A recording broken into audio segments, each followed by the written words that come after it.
Hello guys, the learning place চ্যানেলে তোমাদের সবাইকে জানাই স্বাগত। আজ আমি তোমাদের ষষ্ঠ শ্রেণীর ইতিহাস বইয়ের প্রথম অধ্যায় নিয়ে চলে এসেছি। আমি এই অধ্যায় থেকে তোমাদের কি কি পড়তে হবে বলে দেবো। প্রথম অধ্যায়ের নাম কি? ইতিহাসের ধারণা।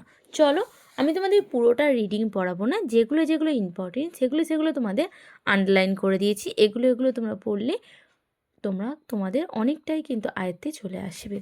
চলো একদম দেখো, প্রথম প্যারায় কি আছে? ইতিহাস শব্দের একটা মানে হচ্ছে পুরনো দিনের কথা।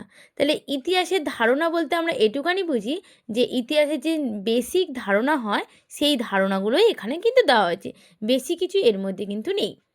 তাহলে ইতিহাস শব্দের একটা মানে কি? মানে ইতিহাস বই আমরা কী কী পাবো? এটা একটা কি না, পুরনো দিনের কথা আমরা এই ইতিহাস বই থেকে পাবো। আগে কি ছিল না, আগে পাথরে একটা শিলনোড়া ছিল, একটা পাথরে হামানদিস্তা আর একটা মেশিন ছিল। মেশিনটা কি কাজে লাগতো না, মশলাপাতি বাটা যায়, এটা বিদ্যুতে চলে, একে মিক্সার মেশিন বলে। এখন সবার বাড়ি বাড়ি কম বেশি কিন্তু মিক্সার মেশিন আছে। আগে ছিল না, কি ছিল না, হামানদিস্তা ছিল, যেটা হচ্ছে বাটা হয়। তখন অবশ্য পাথরে হামানদিস্তা ছিল। এটুখানি জাস্ট জেনে রাখবে, পড়ার মধ্যে তোমরা কিন্তু এটা পড়বে। পরের পৃষ্ঠারে দেখো, কিছু নেই, শুধু এটা জানবে যে আগেকার মানুষরা কিসের ব্যবহার করতো না, শিলনোড়া ব্যবহার হতো। তারপরে পৃষ্ঠায় চলে যাও, কিছু নেই এর মধ্যে, শুধু আমাদের এই টিকাটা খুব ইম্পর্টেন্ট টিকা, নদীমাতৃক সভ্যতা। এই টিকাটা কিন্তু তোমরা সবাই খুব ভালো করে মুখস্থ করবে, পরীক্ষা আসবেই।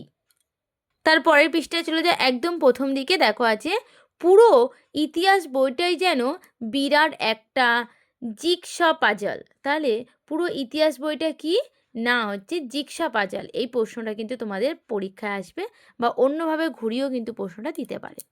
পৃষ্ঠায় চলে যাব, তারপরের পৃষ্ঠায় কি আছে দেখো, এখানে আমাদের কিছু কিছু জিনিস পড়ার আছে। কি আছে? প্রত্নক্ষেত্র কি? মাটি খুঁড়ে পাওয়া নানা প্রত্নতাত্ত্বিক উপাদান হরপ্পার ইতিহাসে জানতে সাহায্য করে। একটা বড় অঞ্চল জুড়ে অনেক সময় প্রত্নতাত্ত্বিকরা খোদাইয়ের কাজ চালায়, এই অঞ্চলটাকেই বলা হয় প্রত্নক্ষেত্র বলা হয়। তাহলে এই প্রত্নক্ষেত্র কাকে বলে এটা তোমরা মুখস্থ করবে।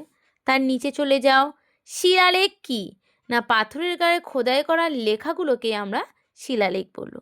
মৌর্য সম্রাট অশোকের লেখাগুলো লেখমালা শ্রেষ্ঠ নমুনা। অনেক শাসকের গুণগানও লেখ্য হিসেবে খোদাই করা হতো, সেগুলোকে বলা হয় প্রশস্তি। তাহলে প্রশস্তি কি পড়ব? প্রত্নক্ষেত্র কি পড়ব? প্রশস্তি কথার অর্থ কি? প্রশস্তি মানে হচ্ছে গুণগান করা। গুপ্ত সাম্রাজ্যের সমুদ্রগুপ্ত কি না, এলাহাবাদ প্রশস্তি রচনা করেছিল। এই যে লাইন আন্ডারলাইন করেছি, এগুলো তোমরা ভালো করে দেখে যাবে। তারপরেই চলে আসো, বলছি শিল্পবস্তু সাধারণত 3 রকম হয়। কি কি হয়? স্থাপত্য হয়, ভাস্কর্য হয়, চিত্রকলা হয়। ভাস্কর্য কি? পাথর, ধাতু ও পোড়ামাটির উপরে খোদাই করে নানা কিছু বানানো হতো, যেমন দেবদেবীর মূর্তি, মানুষ ও পশুর মূর্তি, এগুলোকে ভাস্কর্য বলে। আর স্থাপত্য কোনগুলোকে বলে না, পুরনো দিনের কথা জানা যায়, মানে পুরনো দিনের বাড়িঘর, প্রাসাদ, মন্দির, এগুলোকে বলা হয় স্থাপত্য। পরের পৃষ্ঠায় চলে যাও, এখানের মধ্যে এগুলো তোমরা একটু দেখে নেবে। যেটা মোস্ট খুব ইম্পর্টেন্ট প্রশ্ন, এটা হচ্ছে হর্ষচরিত কার লেখা? বাণভট্টের লেখা। এই প্রশ্ন কিন্তু বারবার তোমাদের পরীক্ষায় দেয়, এটা খুব ভালো করে। আজকে তোমাদের এইটুখানি, এই অধ্যায়টা এখানেই শেষ। পরের দিন আমি পরের অধ্যায় নিয়ে চলে আসব। যদি তোমাদের ভিডিওটা ভালো লাগে, একটা সাবস্ক্রাইব লাইক অবশ্যই করবে, আর কমেন্ট করতে কিন্তু ভুলবে না।